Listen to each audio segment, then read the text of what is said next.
Movie start होते ही हमें एक लड़का सैम दिखाया जाता है जो कि अपने कोलीग्स के साथ एक जर्नी पर जा रहा था। सैम के कोलीग्स में उसके कुछ फ्रेंड्स और उसकी एक बेस्ट फ्रेंड मोली भी वहाँ पर थी और थोड़ी देर पहले किसी बात को लेकर सैम और मोली के बीच सेपरेशन हो गई थी। वो लोग एक बस में जा रहे होते हैं और बस में एक वीडियो चल रही थी जिस पर लिखा हुआ था 180 कॉर्पोरेट कंसल्टिंग। उनके पास से वो ट्रक गुजरता है जिसे हमने सेकंड पार्ट में भी देखा था। इसके बाद बस एक ब्रिज पर पहुंचती है जिस पर कंस्ट्रक्शन का काम चल रहा था, लेकिन ब्रिज पर आते ही सैम को बैड फीलिंग्स आने लगती हैं और उसे ऐसा लग रहा था कि जैसे कुछ बहुत गलत होने वाला है। और तभी ब्रेक लगती है और सैम के अंगूठे पर हल्का सा कट लग जाता है और तभी अचानक से उस बस का रेडियो अपने आप ही ऑन हो जाता है और उस पर सॉन्ग चल रहा था dust in the wind all we are. यानी ये एक क्लू था कि वो लोग विंड की वजह से ही मरेंगे। अब वो लोग विंड की वजह से कैसे मरेंगे, यानी विंड की वजह से वो ब्रिज कोलैप्स होगा और वो सब इसमें मारे जाएंगे। लेकिन किसी को भी ये बात समझ में नहीं आती सिवाय सैम के। और तभी सच में वो ब्रिज कोलैप्स होने लगता है और सब लोग जल्दी से अपनी जान बचाकर बस से बाहर आ जाते हैं। लेकिन सैम की एक फीमेल कोलीग नहीं बच पाती और वो मारी जाती है। सैम का एक कोलीग बस में ही रह गया था और बस के साथ वो भी पानी में डूबने की वजह से मारा जाता है। वो सब लोग अपनी जान बचाकर भाग रहे होते हैं। सैम मोली को दूसरी साइड पर पहुंच जाने में कामयाब हो जाता है। तभी वो नोटिस करता है कि उसकी एक फीमेल कोलीग को भी हेल्प की जरूरत है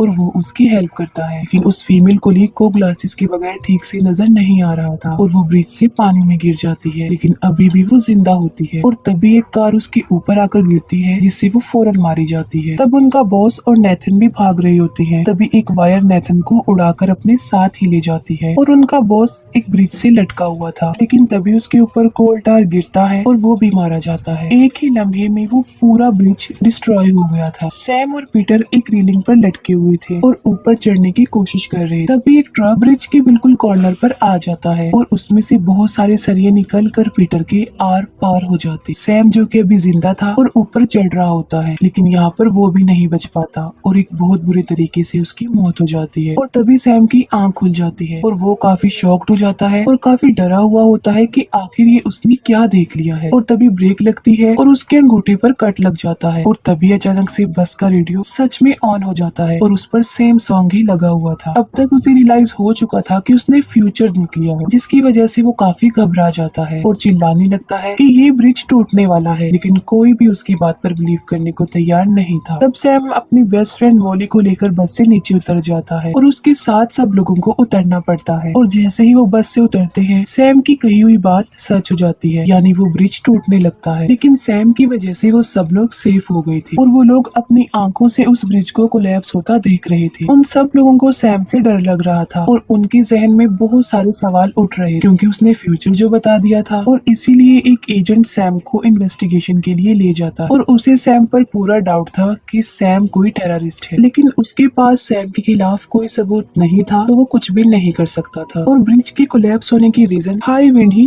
बताई जाती है। अब क्योंकि इसमें सैम का कोई कसूर नहीं था तो उसे छोड़ दिया जाता है। वो लोग बाकी वर्कर्स के मेमोरियल पर जाते हैं और वहाँ पर उन्हें विलियम मिलता है और वो उन लोगों को कहता है कि डेथ को चीटिंग करना बिल्कुल भी पसंद नहीं है। सैम एक शेफ भी था और जिस रेस्टोरेंट में वो काम करता था उस ब्रांच को एक पेरिस वाली ब्रांच में शिफ्ट करने का कह रहे थे। और सैम और मोली की सेपरेशन भी इसी वजह से हुई थी क्योंकि मोली नहीं चाहती थी कि सैम पेरिस जाए। दूसरी तरफ पीटर की फ्रेंड अपनी डेली जिम प्रैक्टिस कर रही और पीटर ऑडियंस में बैठा हुआ उसे देख रहा था। पीटर की फ्रेंड अपने इस प्रैक्टिस को किसी गेम की तरह ही एंजॉय करती थी और काफी अरसे से वो ये प्रैक्टिस करती भी आ रही थी। प्रैक्टिस के दौरान चेन रिएक्शन लेते हुए वो लड़की ऊपर से काफी जोर से नीचे गिरती है जिससे उसकी स्पाइन टूट जाती है और बहुत ही बुरे तरीके से उसकी मौत हो जाती है। ये सब कुछ पीटर की आंखों के सामने हो रहा था जिसकी वजह से वो शॉक्ड हो जाता है। नेक्स्ट डे वो सब ऑफिस में होते हैं, लेकिन अपनी कोलीग की डेथ की वजह से वो काम नहीं कर रहे थे। पीटर जो कि अपने ऑफिस में होता है और काफी सैड होता है अपनी फ्रेंड की डेथ की वजह से। वो सब लोग ड्रिंक कर रहे थे,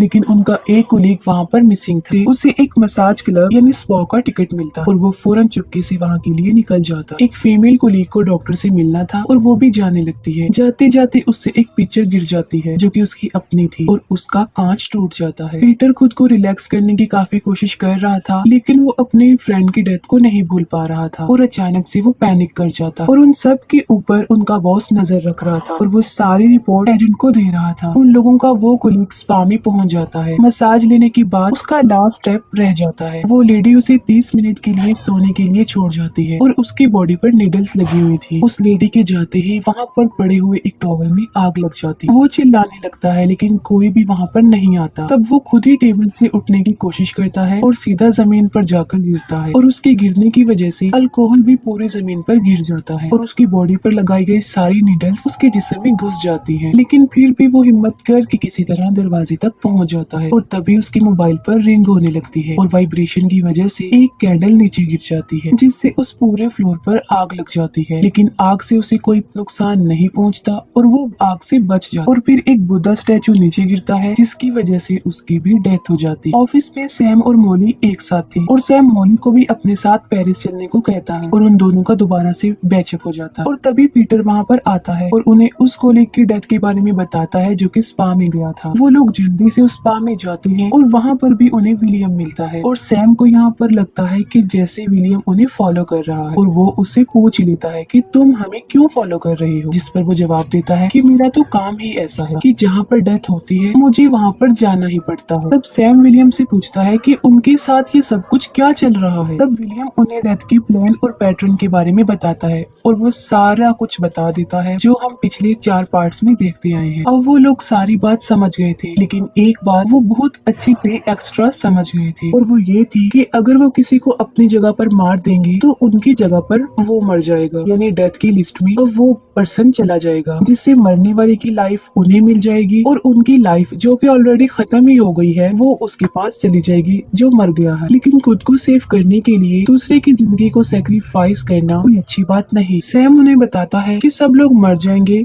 लेकिन मॉली नहीं मरेगी क्योंकि वो ब्रिज कोलैप्स में बच गई थी। ये सुनकर पीटर के तेवर बदल जाते हैं। वो कहता है कि ऐसा क्यों होगा कि उसकी फ्रेंड तो मर और मॉली नहीं मरेगी और वो गुस्से में वहाँ से चला जाता है। अब उन सब सर्वाइवर्स को डेथ के पैटर्न के बारे में पता चल गया था और जिसे नहीं पता था वो उनकी वही फीमेल कोलीग थी जो डॉक्टर के पास गई थी और वो लोग अब उसके पास उसे ये सब कुछ बताने के लिए जाते हैं। और उनकी वो कोलीग अपनी आंखों का लेजर ट्रीटमेंट करवा रही थी क्योंकि उसे ठीक से नजर नहीं आता था। डॉक्टर ने सब कुछ सेटअप किया हुआ था। अब क्योंकि वो लड़की काफी पैनिक थी जिसकी वजह से उसने हाथ में एक टेडी बियर लिया हुआ था और वो उसे प्रेस कर रही थी और उस टेडी बियर की एक आंख निकलकर फ्लोर पर गिर जाती है। डॉक्टर उसका ट्रीटमेंट करने ही लगता है कि तब उसे रियलाइज होता है कि उसके पास जो फाइल है वो कंप्लीट नहीं है और वो उसे ऐसे ही सेटअप में छोड़कर उस फाइल को लेने के लिए चला जाता है। और डॉक्टर के वहाँ से जाते ही उस मशीन में शॉर्ट सर्किट होने लगता है जिसकी वजह से उस लेजर की पावर बढ़ने लगती है और वो आहिस्ता आहिस्ता बढ़ती ही जा रही थी और उसके साथ साथ उस लड़की की घबराहट भी बढ़ रही थी। वो उस लेजर को उसके रिमोट से बंद करने की कोशिश करती है लेकिन हाथ लगने की वजह से वो रिमोट नीचे गिर जाता है और उसका स्टार्ट बटन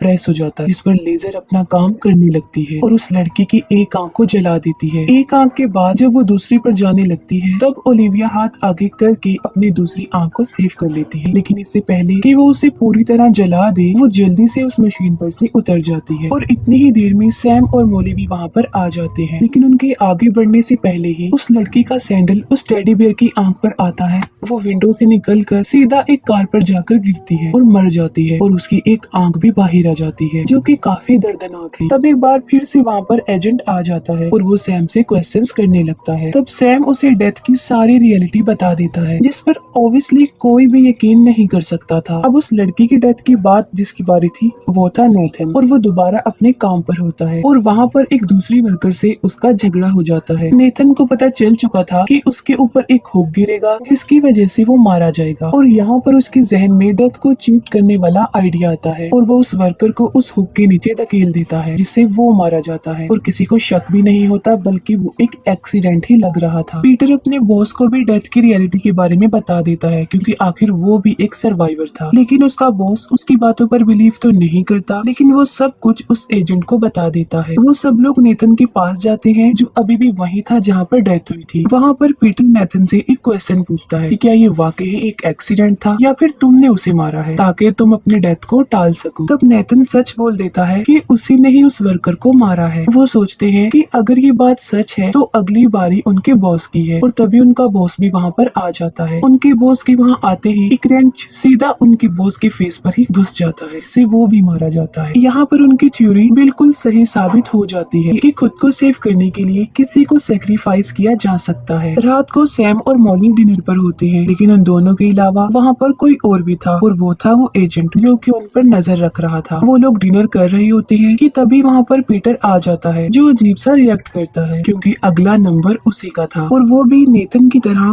किसी को सेक्रीफाइस करके अपनी लाइफ को सेव करना चाहता था, लेकिन उसे कोई विक्टिम नहीं मिला था। अब क्योंकि सैम ने कह दिया था कि मॉली नहीं मरी, तो मॉली से अच्छा शिकार उसके पास और कोई नहीं था, और मॉली को मारने के लिए वो अपने साथ एक गन भी लाया होता है। वो उस गन से मॉली को शूट करने ही वाला होता है कि सैम उसे बचा लेता है। गन की आवाज सुनकर एजेंट भी अंदर आ जाता है। सैम और मॉली पीटर से बचकर किचन में चले जाते हैं, और पीटर उनके पीछे वहाँ पर भी पहुँच जाता है। पीटर सैम पर अटैक करके उसे बेहोश कर देता है और मॉली को ढूंढने लगता है। पीटर सैम को इसलिए नहीं मारता क्योंकि उसे मारने का उसे कोई फायदा नहीं था, क्योंकि अगला नंबर सैम का ही था और वो भी मरने वाला है। मॉली इस पीटर से बचकर छुपी हुई थी, और तभी वहाँ पर वो एजेंट भी आ जाता है। पीटर कोई सोचने का मौका ही नहीं देता और वो उस एजेंट को भी मार डालता। अब पीटर बच सकता था क्योंकि उसने एजेंट को जो मार दिया था, लेकिन वो फिर भी मॉली को मारना चाहता था। वो क्यों? क्योंकि अपने फ्रेंड की डेथ की वजह से। लेकिन इससे पहले कि वो मॉली को मार सकता, सैम उसे ही जान से मार डालता है। यहाँ पर समझने वाली बात ये है कि पीटर के पास एजेंट की लाइफ थी। अब क्योंकि पीटर को तो सैम ने मार दिया है, तो अब एजेंट की लाइफ ऑटोमेटिकली सैम के पास आ गई, यानी अब सैम भी नहीं मरेगा। वो दोनों बहुत खुश हो जाते हैं क्योंकि वो अब आराम से पेरिस में अपनी लाइफ को सरवाइव कर सकते हैं। 2 हफ्ते बाद वो पेरिस की फ्लाइट में बैठ जाते हैं। सैम नोटिस करता है कि उस प्लेन में 2 बॉयज लड़ रहे हैं, और वो कोई और नहीं बल्कि वो एलेक्स और कार्टर थे। यहाँ ये बड़ा राज सामने आता है कि ये कहानी पार्ट 1 से भी पहले की है। बाद में प्लेन टेक ऑफ कर लेता है और सैम म्यूजिक सुन रहा था,